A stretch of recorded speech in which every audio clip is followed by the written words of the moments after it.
Hello bachcho, let's read the question. Which of the following statement is not correct?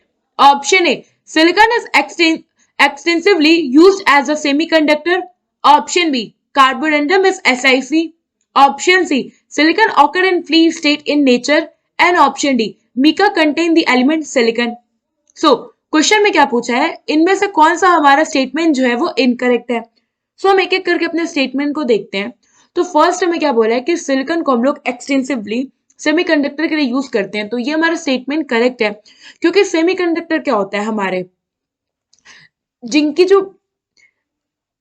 जो qualities होती हैं वो in between लाई करती है मेटल और नॉन मेटल में. और one of the best example हमारे अगर आप देखो सेमीकंडक्टर का, तो वो क्या होता है हमारा, बेसिकली जो हमारे सेमी आप कह लो एलिमेंट्स होते हैं वो हमारा होता है सिलिकॉन. सो ऑप्शन ए हमारे यहाँ पे क्या है, करेक्ट ऑप्शन है.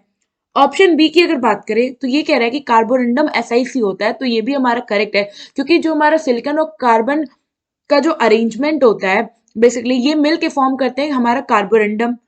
नाउ थर्ड में क्या कह रहा है कि सिलिकॉन जो है ये ऑकर करता है फ्री स्टेट में in nature.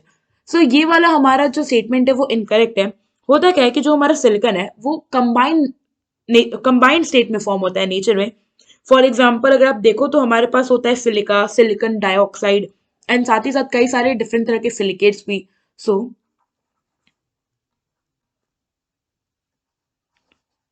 Silicon occurs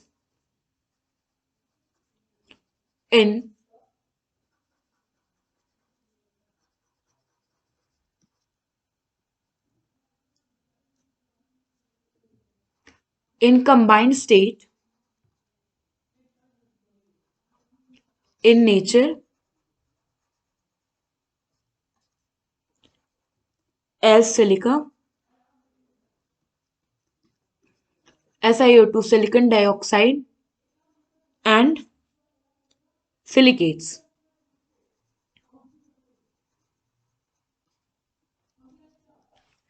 and option 4 पे हमें क्या कह रहा है, हमारा स्टेटमेंट है कि जो मीका होता है वो सिलिकॉन कंटेन करता है. तो बेसिकली जो हमारा मीका होता है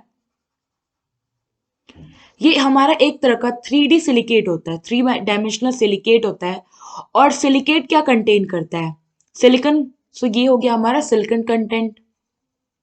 यहां से हमें पता चला कि जो हमारा स्टेटमेंट फोर्थ है वो क्या है, करेक्ट है. क्वेश्चन में पूछा था कि यहाँ पे इनकरेक्ट कौन सा है, तो हमारा ऑप्शन सी जो है वो इनकरेक्ट ऑप्शन है. ये हमारा ऑप्शन क्या हो गया, करेक्ट. आई होप आपको ये क्वेश्चन समझ में आया होगा. Thank you.